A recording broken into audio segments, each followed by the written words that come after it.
हरि बोल। कुबेरात्मजौ बद्ध मर्तैव यद्वत् तया मचितौ भक्ति भाजौ कृतौ च तथा प्रेम भक्तिं सकाम्ये प्रयच्छ न मोक्षे ग्रहो मे अस्ति दामोदरेह। दामोदर अष्टकमेर सप्तम श्लोक। तो आमरा गतदिने श्रवण करेছি सत्यव्रत मुनि गोपाल देवेर काছে प्रार्थना जानालेन, हे प्रभु, हे गोपाल, যদি আমাকে কোনো বর দিতে চাও তাহলে কুবেরের পুত্র নলকুবের এবং মণিগ্রীবকে যেমন বর দিয়েছিলে সেই রূপ বর তুমি আমাকে প্রদান করো। তো ঘটনাটা কি হয়েছিল শ্রীমদ্ ভাগবতে বর্ণনা রয়েছে। একবার শ্রী নারদ মুনি নাম সংকীর্তন করতে করতে কৈলাস পর্বতের উপরে মন্দাকিনীর তট দিয়ে তিনি যাচ্ছিলেন। তো সেই সময় মন্দাকিনীর জলে কুবেরের পুত্র নলকুবের এবং মণিগ্রীব অশ্পরাগণের সাথে জলকেলি করছিলেন। তারা মদ পান করে একদম মত্ত মাতঙ্গের মতো বিহার করছিল। হঠাৎ করে শ্রী নারদ মুনিকে দেখে অশ্পরাগণ বস্ত্র পরিধান করলেন, কিন্তু নলকুবের ও মণিগ্রীব বস্ত্রহীনভাবে উলঙ্গ অবস্থায় মাতালের মতো সেই জলের মধ্যেই বিহার করতে লাগলেন। তো কেউ সাধুকে সম্মান করুক আর নাই করুক তাতে সাধুর কিছু ক্ষতি হয় না, কিন্তু যারা তাদের সম্মান করে না ক্ষতি তাদেরই হয়। সাধু স্তুতি বা নিন্দাতে সমভাবে থাকেন, তারা সর্বত্রই সমবুদ্ধি সম্পন্ন। তো যাই হোক, নারদ মুনি এতে অপমানিত বোধ করলেন না, কিন্তু তার কৃপা দৃষ্টি পড়ল ওই নলকুবের এবং মণিগ্রীবের উপরে। বুঝতে পারলেন এরা কুবেরের পুত্র। কুবেরদেব শিবের পরম ভক্ত ও মিত্র, তিনি পরম বৈষ্ণব। কুবের দেবতাদের অর্থমন্ত্রী, ধনের অধিপতি। নারদ মুনি সেখানে দাঁড়িয়ে একটু চিন্তা করলেন, এরা কুবেরের পুত্র হয়ে এত হীন বুদ্ধি সম্পন্ন হলো কি করে। যাই হোক, সাধুগণ সর্বদা পরের মঙ্গলে চিন্তা করেন। তো নারদ মুনি তাদের অধঃপতনের কারণ দেখলেন ঐশ্বর্যমদ। যখনই লোকের টাকা পয়সা হয়ে যায় তখনই তারা ধরাকে সরা জ্ঞান করে। নলকুবের এবং মণিগ্রীব মদ্যপান করে উন্মত্ত হয়নি, ঐশ্বর্য মদেই এদের এইরূপ দুরবস্থা হয়েছে। বাবা বিশাল ধনপতি, অর্থমন্ত্রী, টাকা পয়সার অভাব নেই, তাই তারা ধরাকেও সরা জ্ঞান করে। এই ঐশ্বর্য মদ এমন একটি মহারোগ, টাকা পয়সার অহংকার এমন একটি মহারোগ, যা এই নলকুবের এবং মণিগ্রীবকে আক্রমণ করেছে। এদেরকে ওই রোগ থেকে দূর করতে হবে, তা না হলে অনন্তকালের জন্য তাদের অধোগতি প্রাপ্ত হবে, তাদেরকে নরকে গিয়ে থাকতে হবে। তো নারদ মুনির এদের প্রতি অত্যন্ত দয়া হলো। তিনি চিন্তা করলেন এদেরকে এই ঐশ্বর্যরূপ মদ থেকে কি করে বাঁচানো যায়। দেখলেন একটাই উপায়, সেটা হচ্ছে দরিদ্রস্য পরমাঞ্জনম, সেটা হচ্ছে দরিদ্রতা। দরিদ্র লোক স্বভাবত বিনীত হয়, সহিষ্ণু হয়, আর সাধুরা বিনীত ও সহিষ্ণু গুণযুক্ত ব্যক্তিকে কখনো কখনো দয়া করেন, কিন্তু ধনমদে উন্মত্ত ধনীকে কখনোই কৃপা করেন না। তাই নারদ মুনি ভাবলেন যদি এদেরকে দরিদ্রতা প্রদান করা যায় তাহলে এদের মনে অনুশোচনা আসবে, তখন নিশ্চয়ই তারা ভগবানের কৃপা পাবে। এই ভেবে তিনি কি করলেন, ওই নলকুবের এবং মণিগ্রীবকে অভিশাপ দিয়ে দিলেন। বললেন, হে কুবের দেবের পুত্রদ্বয়, তোমাদের যেমন বৃক্ষের ন্যায় চেতন ধর্মের বিকাশ রহিত হয়েছে, তেমনি তোমরা বৃক্ষজনই প্রাপ্ত হবে। যে গাছের যেমন কোনো হিতাহিত জ্ঞান থাকে না, এক জায়গায় চুপচাপ দাঁড়িয়ে থাকে, কোথাও যেতে পারে না, তো তোমাদেরও ঠিক তাই হবে। তোমরা চিন্তা করো না, তোমরা মানুষ হয়েও হিতাহিত জ্ঞান শূন্য হয়ে গিয়েছ। আমি একটা সাধু লোক, রাস্তা দিয়ে হেঁটে যাচ্ছি, তোমরা আমাকে দেখেও না দেখার ভান করে চুপচাপ দাঁড়িয়ে আছো গাছের মতো। যাও, তোমরা গাছ হয়ে যাও। যেই অভিশাপ দিলেন অমনি নলকূপের মণিগ্রীবের চৈতন্য হলো। তারা ছুটে এসে নারদ মুনির শ্রীচরণে পড়ে গেলেন। মহারাজ, মহারাজ, আমাদের ক্ষমা করুন, আমরা আমাদের ভুল বুঝতে পেরেছি। নারদ মুনি তখন বললেন যে দেখো, তোমরা গোকুল মহাবনে যমলার্জুন বৃক্ষরূপে থাকো। দ্বাপর যুগের অন্তে ভগবান গোকুল মহাবনে শ্রীনন্দ গোপরাজ গৃহে অবতীর্ণ হবেন। সেখানে ভগবান অনেক শৈশব লীলা বিস্তার করবেন। তিনি যেদিন যশোদার দ্বারা বন্দী হবেন এবং বদ্ধ মূর্তিতে ওই বাধা অবস্থায় তোমাদের শ্রীঅঙ্গে চরণ স্পর্শ করবেন, সেই দিন তোমাদের উদ্ধার হয়ে যাবে। তা আমি কৃপা করছি, তোমাদের কখনো পূর্বস্মৃতি নষ্ট হবে না। স্মৃতিস্বায়ম প্রসাদেন। তারপরে কুবেরের পুত্রদ্বয় নলকুবের ও মণিগ্রীব নারদ মুনিকে সাষ্টাঙ্গে প্রণাম করলেন এবং বৃক্ষজনিতে প্রবেশ করার আদেশ প্রার্থনা করলেন। শ্রী নারদ মুনি তাদেরকে অনেক উপদেশ দিলেন, তত্ত্ব কথা বললেন। তারপরে বললেন, যাও, তোমাদের পরম মঙ্গল হবে। তো কুবেরের পুত্র দুইজন, নলকুবের এবং মণিগ্রীব, তারা গোকুল মহাবনে বৃক্ষজনিতে প্রবেশ করে যমলার্জুন নাম ধারণ করলেন। এই বৃক্ষজনিতে প্রবেশ করেও নারদের কৃপায় তাদের পূর্বস্মৃতি বরাবরই ছিল। তারা কথা বলতে পারতেন না, কিন্তু কি হয়েছে, কিভাবে তারা বৃক্ষ হলেন, নারদ মুনি কেন তাদের অভিশাপ দিলেন, সব কিছুই তাদের স্মৃতিতে থাকলো এবং তারা অনুশোচনা করতে লাগলেন। তারা নিরন্তর গোপালের গোকুল লীলা, নন্দ মহারাজের আঙ্গিনায় যা যা গোপাল লীলা করতেন সেগুলো দেখতে লাগলেন এবং গুরুদেব নারদ মুনির চরণ চিন্তা করতে লাগলেন। তো এটাই হচ্ছে সাধুর অহৈতুকী দয়া। দেবর্ষি নারদকে প্রতিদিন স্বর্গের দেবতারা দর্শন করে নমস্কার করেন, কিন্তু তারা কেউ এই ধরনের কৃপা পাননি। সাধুর অহৈতুকী কৃপা যে কখন কার প্রতি হবে সেটা জানবার শক্তি কারোই নাই। ওই জন্য বৃন্দাবন দাস ঠাকুর বর্ণনা করেছেন যে বিদ্যা ধনকুল মদে কৃষ্ণেরে নাহি পাই, কেবল ভক্তির বশ চৈতন্য গোসাই। মহাপ্রভুকে বা ভগবানকে প্রসন্ন করতে হলে ধন জন কুলে হয় না, এটা একমাত্র ভগবানের অহৈতুকী কৃপা চাই। মহৎ কৃপাই সম্বল, মহৎ কৃপায় ভক্তি লাভ হয়, আর সেই ভক্তি বলেই শ্রীকৃষ্ণ দর্শন সেবা পাওয়া যায়। শ্রী রামায়ণে মহৎ সেবার দৃষ্টান্ত স্বরূপ একটি আখ্যান রয়েছে। মহামণি মতঙ্গের অনেক বড় বড় জ্ঞানী শিষ্য ছিল, কিন্তু তার যখন ব্রহ্ম পদারোহণ করার সময় হলো, তখন তিনি আশ্রম সেবার ভার কাকে দেবেন এই বিষয়ে চিন্তা করতে লাগলেন। কারণ ভবিষ্যতে ভগবান শ্রী রামচন্দ্র তার আশ্রমে আগমন করবেন, এটা তিনি জানতেন। যাই হোক, মুনিশ্রেষ্ঠ অনেক চিন্তা করে দেখলেন আশ্রমের সেবাভার শিষ্যগণ কেউ নেবে না। তারা সকলেই আত্মজ্ঞানী উপদেষ্টা, আশ্রমের সেবা তাদের শোভা পাবে না, বিচার করে আশ্রম ছেড়ে চলে যাবে।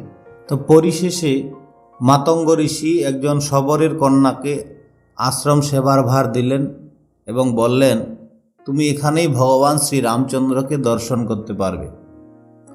তো লাভ, পূজা, প্রতিষ্ঠা, জ্ঞান ও সন্ন্যাস আদির দ্বারা জীব যখন অহংকারী হয়ে পড়ে, তখন গুরুদেবের সেবা, আশ্রম ঝাড়ু দেওয়া, পূজা করা, অতিথি সৎকার করা, গো সেবা করা, বাগানে জল দেওয়া, এগুলোকে তখন সেবা বলে মনে হয় না।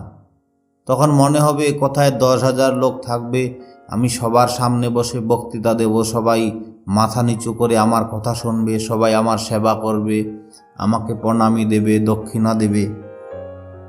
যাই হোক, মাতঙ্গ ঋষি শবরীকে আশ্রমে দায়িত্ব দিয়ে গেলেন, তবে তাকে সাক্ষাৎভাবে তিনি মন্ত্র দীক্ষা দেননি, সেবাই ছিল তার মন্ত্র দীক্ষা। শবরী প্রতিদিন নিয়ম করে আশ্রম সংস্কার করত, জল, ফল, পত্র, পুষ্প সব কিছু দিয়েই তিনি আশ্রমটিকে সুসজ্জিত করে রাখতেন। আর পথের দিকে তাকিয়ে থাকতেন কখন তার প্রভু শ্রী রামচন্দ্র আসবেন। গাছ থেকে পাতা পড়ত, শব্দ হতো, সবই দৌড় দিয়ে আশ্রমের বাইরে যেতেন। ভাবতেন এই বুঝি আমার প্রভু এলেন, কিন্তু প্রভু এলেন না। হরিণের শব্দ শুনে দৌড়ে আসতেন রাস্তার দিকে রামচন্দ্রকে স্বাগত করার জন্য। দেখতেন হরিণের পাল চলে যাচ্ছে, তখন বিষণ্ণ বদনে ফিরে যেতেন আশ্রমে। এইভাবে সেবা করতে করতে শবরীর বার্ধক্য দশা প্রাপ্ত হলেন, তিনি বৃদ্ধা হয়ে গেলেন। তখন মনে করতেন আমার মনে হচ্ছে শ্রী গুরুদেবের সেবা ভালো মতো করে হচ্ছে না, গুরুদেবের আজ্ঞা ঠিকমতো পালন করতে পারলাম না। আজও প্রভু শ্রীরামচন্দ্র আশ্রমে এলেন না, কতদিন বা বাঁচব? মরে গেলে গুরু আজ্ঞা পালন হবে না, কে আশ্রমের সেবা করবে, কেই বা শ্রীরামচন্দ্রের সৎকার করবে? এইভাবে চিন্তা করতে করতে অশ্রুধারা দর ধারে তার নয়ন থেকে বিগলিত হতো। কখনো উচ্চৈস্বরে ক্রন্দন করতে করতে বললেন, হে রাম, কব आओगे কব आओगे, তুমি কবে আসবে, কবে আসবে? তো সর্বভূত অন্তর্যামী ভগবান শ্রী রঘুপতি শবরীকে কৃপা করার জন্য পম্পা সরোবরের তটে মাতঙ্গমণির আশ্রমে একদিন আগমন করলেন। বৃদ্ধা শবরী আনন্দে বস্ত্র উড়িয়ে নৃত্য করতে লাগলেন। তারপর আসনে বসিয়ে শ্রীরাম লক্ষ্মণের চরণ পদ্ম ধৌত করে দিলেন। ত্রিলোক পাবনী সেই পাদদক নিজের মস্তকে ধারণ করলেন ও পান করলেন। তারপর বহুদিনের সঞ্চিত ফল প্রভু শ্রীরামচন্দ্রের হাতে দিয়ে বললেন, প্রভু ভোজন করো, ভোজন করো। রামচন্দ্র প্রেমানন্দে সমস্ত ফল ভোজন করলেন। শবরী আনন্দে বাহ্যস্মৃতি শূন্য হয়ে গেলেন। এইভাবে ফল ভোজন হলে প্রভু বললেন, শবরী আর কিছু আছে? শবরী প্রেমাশ্রু ফেলতে ফেলতে বললেন, প্রভু আমি অতিশয় দীনহীন ও অজ্ঞ, তোমার সেবা জানি না, তোমার জন্য আর কিছুই রাখতে পারিনি। সেই সময়ে সুহাস্য বদনে ভগবান শ্রী রঘুপতি রামচন্দ্র বললেন, হে শবরী, সর্বভূতাত্মা আমি তোমার প্রদত্ত ফলে যেরূপ তুষ্টি লাভ করেছি, তদ্রূপ বেদজ্ঞ ব্রাহ্মণের শতযজ্ঞ হই না। আমি কেবল মহৎ গুরুর সেবার দ্বারা যেরূপ পরিতুষ্ট হই, তদ্রূপ পরিতুষ্ট ব্রত পূজা, গৃহস্থ ধর্ম পালন, তপস্যা অথবা সন্ন্যাস আদিতে হই না। তুমি সিদ্ধ হয়েছ, আজ আমার দিব্যধামে গমন করো। শবরী শ্রী রামচন্দ্রের এইরূপ করুণাময় বাক্য শুনে আনন্দে অশ্রুপাত করতে করতে ভগবানের শ্রী পাদপদ্ম বন্দনা করলেন এবং 4 বার প্রদক্ষিণ করে দিব্য শরীরে দিব্যধামে প্রবেশ করলেন। মহৎ সেবার ফল সাক্ষাৎভাবে লাভ করলেন। তো নারদ মুনির অহৈতুকী কৃপায় কুবের দেবের 2 পুত্র যমলার্জুন বৃক্ষরূপে গোকুল মহাবনে জন্মগ্রহণ করলেন। গোকুলবাসীর সঙ্গ ফলে হৃদয়ে অপূর্ব আনন্দ অনুভব করতে লাগলেন। নলকুবের মণিগ্রীব দেখলেন সেই আনন্দের কোটি অংশের 1 অংশও স্বর্গে নাই। সেখানকার ভাব ভালোবাসা সবই স্বার্থের জন্য, কিন্তু গোকুলে স্বার্থের কোনো গন্ধ নাই, কেবল কৃষ্ণ সুখ সাধন, বিমল প্রেমানন্দ। এই চিন্ময় গোকুলধামের বৃক্ষ লতাদির মধ্যেও কেবল বিমল কৃষ্ণ সেবানন্দ। কুবেরের পুত্রদ্বয় নলকুবের ও মণিগ্রীব যমলার্জুন বৃক্ষরূপে গোকুলধামবাসীর দিব্য সঙ্গ পেয়ে অতিশয় আনন্দিত হলেন। তখন কেবল গুরু শ্রী নারদ মুনির কথা চিন্তা করতে লাগলেন, অহো মহৎগণ কত করুণাময়, আমাদের ন্যায় এইরূপ মহাপাপীকেও সর্বোত্তম দেবদুর্লভ প্রেমসুধারস পান করালেন। এদিকে ভগবান গোপাল যশোদার দ্বারা বন্দী হয়ে সখাদের সাথে খেলা করছিলেন। এমন সময় আঙ্গিনার মধ্যে যমলার্জুন বৃক্ষদ্বয়ের প্রতি তার নজর পড়ল। তখন নারদের বাক্যকে সত্য করবার জন্য তিনি উদুখলটি তার বন্ধুদের সাথে গড়িয়ে গড়িয়ে ওই 2টি বৃক্ষের নিকটে নিয়ে গেলেন। তারপর নিজেই বৃক্ষের মধ্যে প্রবেশ করতেই উদুখলটি আর হয়ে বৃক্ষে লাগলো। তখন ভগবান বৃক্ষদ্বয়ের মূল দেশে শ্রীচরণযুগল স্থাপনপূর্বক রজ্জু আকর্ষণ করতে লাগলেন। শ্রীচরণের স্পর্শ মাত্রই কুবেরের পুত্রদ্বয় মণিগ্রীব এবং নলকুবের মুক্তি লাভ করলেন। সাথে সাথেই তারা বৃক্ষদেহ পরিত্যাগ করে দেবতার শরীর লাভ করলেন এবং শ্রীকৃষ্ণের চরণে বন্দনা করতে লাগলেন। বাণী গুণানুকথনে শ্রবণৌ কথায়াম হস্তৌচ কর্মসু মনস্তব পাদয়োর্ন স্মৃতাম শিরস্তব নিবাস জগৎ প্রণামে দৃষ্টি শতাম দর্শনে অস্তু ভবত্ত নৃণাম। হে দামোদর দেব, আমাদের বাণী সতত নিরন্তর তোমার গুণগান করুক, কর্ণ তোমার কথা শ্রবণ করুক, হস্তযুগল তোমার সেবা করুক, মন নিরন্তর তোমার পাদপদ্ম যুগলের স্মরণ করুক, শির তোমার শ্রীচরণ বন্দনা করুক, নয়ন সর্বদা তোমার শ্রীরূপ দর্শন করুক। তুমি আমাদেরকে এই বর প্রদান করো। আমরা মুক্তি আকাঙ্ক্ষা করি না, আমরা মুক্তিকে গ্রহবৎ মনে করি। তো কুবেরের দুই পুত্র এইভাবে ভগবানের পাদপদ্ম লাভ করেছিলেন। শ্রী নারদমুনি অভিশাপের ছলে তাদের প্রতি কৃপা করেছিলেন। যেই অভিশাপের ফলে ভগবানের দর্শন হয়, ভগবত কৃপা লাভ করা যায়, সেটা অভিশাপ নয়, সেটা হচ্ছে চরম আশীর্বাদ। তো বৃক্ষজনিতে থাকলেও তাদের ভগবত স্মৃতি ছিল। ভগবানের যাবতীয় শৈশব লীলায় তারা দর্শন করেছিলেন। মর্তলোকের বা দেবলোকের মধ্যে এই ধরনের ঐশ্বর্য কেউ দর্শন করতে পারেন না। তারা স্নিগ্ধকণ্ঠ ও মধুকণ্ঠ নাম ধরে গোকুলে নন্দ মহারাজের দরবারে প্রতিদিন কৃষ্ণলীলা গান করে গোপীগণকে সুখী করতেন। তো মহামণি সত্যব্রত এই নলকূবের মণিগ্রীবের মতোই ভগবত কৃপা প্রার্থনা করেছেন। তারা মহা অপরাধী হয়েও যেমন দেবদুর্লভ চরণ লাভ করলেন, মহামুনি সেইভাবে চরণধন প্রার্থনা করেছেন। তথা প্রেম ভক্তিম সকাম্যে প্রয়চ্ছ ন মোক্ষে গ্রহ মিয়স্তি দামোদরেহ। অর্থাৎ হে দামোদর, তোমার প্রেম ভক্তি আমাকে দান করো, মোক্ষ প্রভৃতিতে আমার কোনো আগ্রহ নাই। তখন দামোদর যেন বললেন, আমার বিষয়ে ভক্তির সহিত মুক্তিও গ্রহণ করো। বলে ভক্তি তো দেব, সাথে একটু মুক্তিও নিয়ে নাও। তখন সত্যব্রত মুনি বললেন, হে দেব, আমার মুক্তিতে কোনো আগ্রহ নাই। ভগবান বললেন, ভক্তি যদি পাও তবে মুক্তি না পেলে সংসার জ্বালা থেকে নিস্তার কীরূপে পাবে? সত্যব্রত মুনি বললেন, হে নাথ, ভক্তি যদি সর্বোত্তম ধন হয় তবে তার মধ্যে মুক্তি প্রভৃতি কি নাই? নিশ্চয় আছে। যেমন চিন্তামণি প্রাপ্তিতে সব ধন পাওয়া যায়, তেমনি ভক্তিতেও সমস্ত ধন আছে। ভগবান তখন বললেন, হে মুনিশ্রেষ্ঠ, তুমি যে আমার দামোদর স্বরূপ নিত্য দর্শন আকাঙ্ক্ষা করছ, তবে মা যশোদা সর্বকাল আমার উদরটি বেঁধে রাখবেন আর তুমি দর্শন করবে, এইরূপ বলছো কি? সত্যব্রত বললেন, হে নাথ, সর্বদা বন্ধন অবস্থায় তুমি থাকো, এই ধরনের প্রার্থনা আমি করছি না। ভগবান বললেন, তাহলে তুমি কি প্রার্থনা করছো? সত্যব্রত বললেন, হে দেব, এই গোকুলে যশোদার দ্বারা নিয়ত লালিত বাল স্বরূপটির দর্শন আকাঙ্ক্ষা করছি।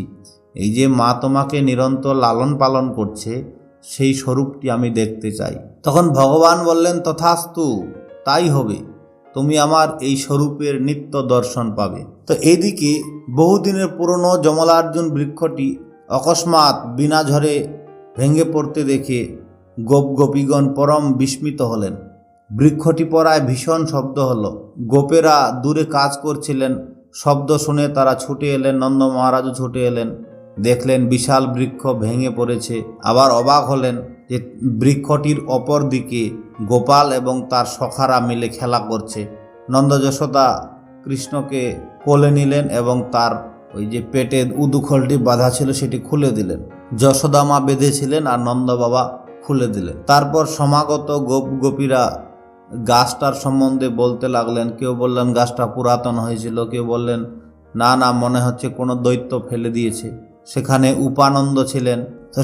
উপানন্দ ছিলেন। তিনি শিশুদের জিজ্ঞাসা করলেন, আচ্ছা গাছটা কি করে ভাঙলো তোরা বলতে পারিস?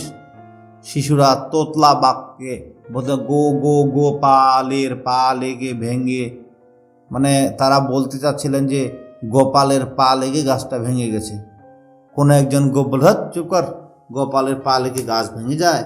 মানে তারা কোনো মতেই ওই বাচ্চাদের কথা আর বিশ্বাস করলেন না। তো এদিকে যখন মা যশোদা গাছ পড়ে যাওয়ার শব্দ শুনলেন, তিনি ভাবলেন যে নিশ্চয়ই গাছটা গোপালের উপরে পড়েছে, আমার গোপাল মনে হয় আর নেই। তিনি সাথে সাথে মাটিতে গড়াগড়ি দিতে লাগলেন এবং মূর্ছিত হয়ে গেলেন। মাঝে মাঝেই আর্ত স্বরে বলে, হায়, আজকে আমি আমার ছেলে মানুষের জন্য আমার ছেলেটাকে বুঝি হারালাম। তারপর সকলে যখন বলতে লাগলেন, না না, তোমার গোপালের কিছু হয়নি, গাছটা উল্টো দিকে পড়েছে, তখন যশোমতী মায়ের চেতন ফিরে এলো। নন্দ মহারাজ গোপালকে কোলে নিয়ে ঘরের মধ্যে আনলেন। একটু রাগ করে বলতে লাগলেন, কি এমন দোষ করেছিল আমার ছেলেটা যে তাকে বেঁধে রাখতে হবে?